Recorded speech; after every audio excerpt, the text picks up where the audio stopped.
What is happening to the big black hole in the center of our galaxy? It is sucking in matter from a swirling disk, a disk that is magnetized. It has now been confirmed. Specifically, the black hole's accretion disk has recently been seen to emit polarized light, radiation frequently associated with a magnetized source.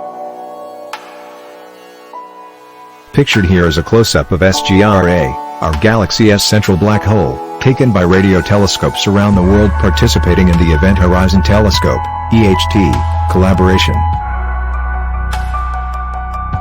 Superposed are illustrative curved lines indicating polarized light likely emitted from swirling magnetized gas that will soon fall into the 4+ million solar mass central black hole.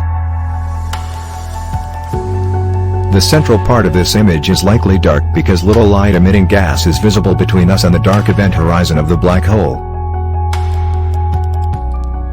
Continued EHT monitoring of this and M87's central black hole may yield new clues about the gravity of black holes and how infalling matter creates disks and jets. NASA predicts Moon to get in way of Sun.